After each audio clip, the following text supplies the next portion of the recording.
Mohon perhatian, semua untuk tenang dan memperhatikan. Karena materi akan dimulai. Jangan lupa untuk like, komen, subscribe, dan aktifkan lonceng semuanya agar Anda mendapatkan pemberitahuan video terbaru dari kami.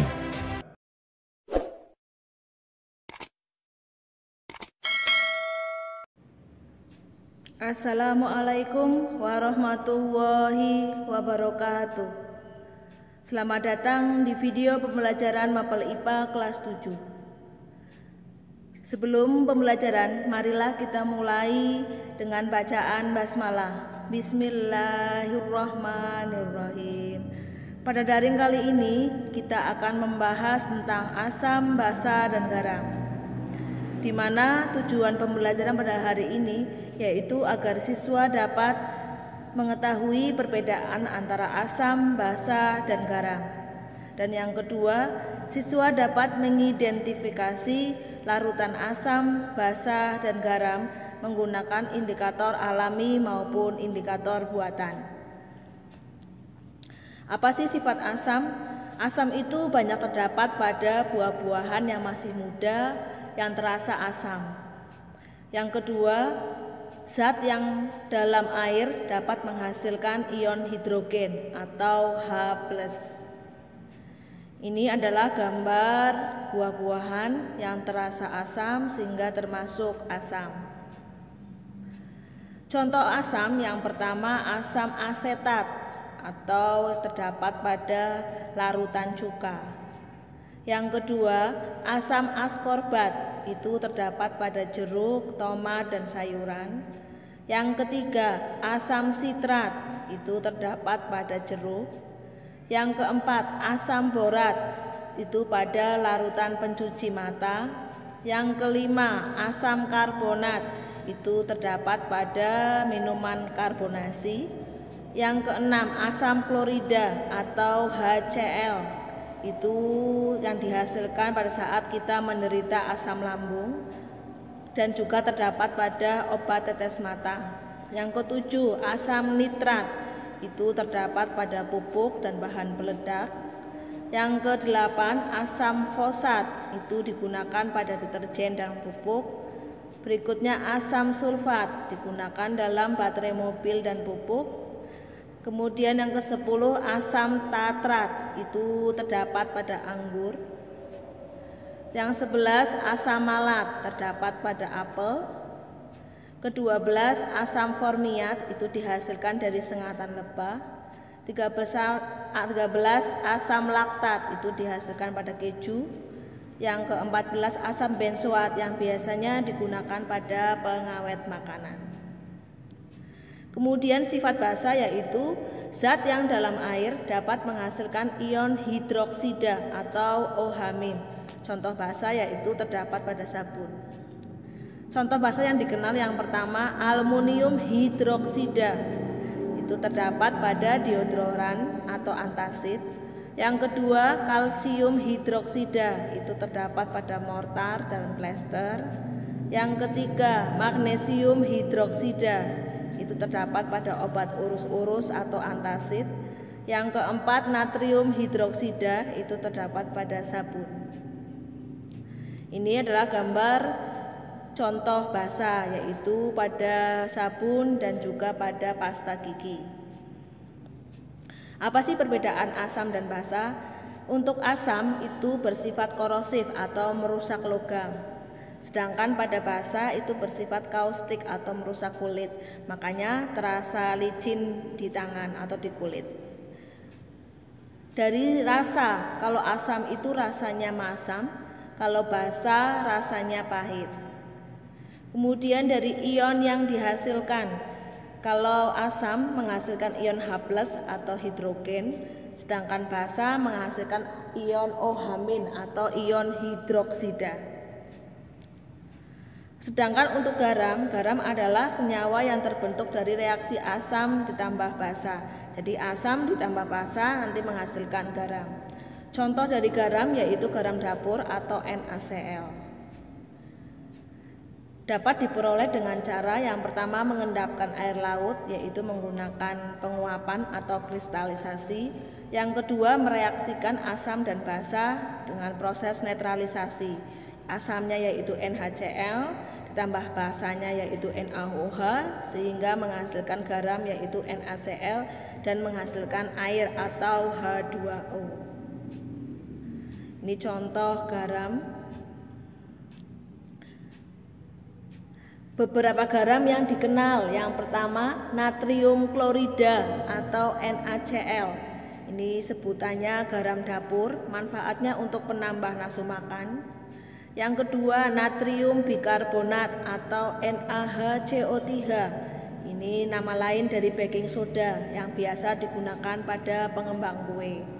Yang nomor 3 kalsium karbonat atau CaCO3, dikenal dengan nama kalsit. Itu digunakan pada cat tembok dan bahan karet. Yang keempat kalium nitrat, itu KNO3, nama dagangnya itu saltpeter, digunakan pada pupuk dan bahan peledak. Yang kelima kalium karbonat K2CO3 atau potas, digunakan pada sabun dan kaca. Yang keenam kalium fosfat, itu Na3PO4, yaitu nama dagangnya TSP, itu digunakan pada deterjen. Kemudian amonioksim klorida atau NH4Cl, itu dengan nama dagang salmiak, digunakan pada batik kering. Kemudian contoh reaksi netralisasi yang berguna bagi manusia, diantaranya yang pertama dari produksi asam lambung yang berlebihan dapat dinetralkan dengan basa MgOH2. Jadi pada saat kalian menderita MAH, asam lambungnya naik, makanya dinetralkan dengan menggunakan basa yaitu MgOH2 sehingga lambung kalian akan menjadi netral kembali. Yang kedua, tanah yang sudah terlalu asam oleh petani dinetralkan dengan senyawa basa yaitu CaOH2 atau air kapur. Jadi tanah yang asam dinetralkan dengan basa CaOH2 atau air kapur sehingga tanahnya menjadi netral kembali. Yang ketiga, pasta gigi dibuat mengandung basa untuk menetralkan mulut dari asam. Jadi pada sebelum kita sikat gigi, mulut kita akan asam, makanya kita perlu sikat gigi. Padahal pasta gigi itu mengandung basa sehingga mulut kita akan netral. Yang berikutnya identifikasi asam basa dan garam. Sifat larutan dapat ditunjukkan dengan indikator asam basa, yaitu zat warna yang menghasilkan warna berbeda dalam larutan asam maupun basa. Antara lain yang pertama kertas lakmus, baik lakmus merah maupun lakmus biru. Yang kedua berbagai macam indikator atau larutan alami. Ini indikator asam basa menggunakan pH. Di situ nanti warna yang berubah yang dihasilkan itu disamakan dengan kertas pH yang ada. Yang kedua indikator ini gambar indikator alami, yaitu dada kunyit, anggur, bunga sepatu, kol ungu dan lain sebagainya. Ini indikator asam basa, nanti dicek pH-nya ada pH-nya berapa, nanti bisa ditentukan mana yang asam, mana yang netral atau garam, mana yang basa. Kemudian warna lakmus dalam larutan asam, basa dan garam. Nanti kita bahas untuk poin nomor 1 dan 2. Lakmus dibagi menjadi 2, yaitu lakmus merah dan lakmus biru. Lakmus dimasukkan ke asam, maka akan menjadi merah. Jadi lakmus merah menjadi merah, lakmus biru juga menjadi merah. Tetapi jika dimasukkan ke basa, warnanya akan biru, yaitu lakmus merah menjadi biru, lakmus biru juga menjadi biru. Sedangkan untuk netral itu akan tetap, jadi lakmus merah menjadi merah dan lakmus biru menjadi biru. Beberapa keuntungan kertas lakmus dalam indikator asam basa. Yang pertama, dapat berubah warna dengan cepat saat bereaksi dengan asam ataupun basa. Yang kedua, sukar bereaksi dengan oksigen dalam udara sehingga dapat tahan lama. Yang ketiga, mudah diserap oleh kertas. Beberapa keuntungan lakmus dalam indikator asam basa. Di sini indikator yang digunakan yaitu bunga sepatu, kunyit, kulit manggis, kubis ungu dan sebagainya. Ini sebagai indikator alami. Warna ekstrak kubis ungu dalam larutan asam basa. Jadi kubis ungu warnanya ungu. Jika kita masukkan ke larutan asam kuat akan menjadi merah tua. Jika dimasukkan ke asam menengah jadi merah. Jika dimasukkan ke asam lemah, ungu menjadi merah keunguan. Sedangkan kalau netral tetap menjadi ungu. Sedangkan untuk basa lemah ya, warna akan menjadi biru kehijauan, untuk basa menengah menjadi hijau, dan basa kuat menjadi kuning. Ini khusus untuk kubis ungu. Penentuan skala keasaman dan basa. Itu perubahan indikator universal larutan. Kalau pH-nya kurang dari 3 itu warnanya merah, pH 4 merah jingga, pH 5 jingga, pH 6 kuning, pH 7 hijau kekuningan, pH 8 biru kehijauan, pH 9 biru, lebih dari 10 itu ungu.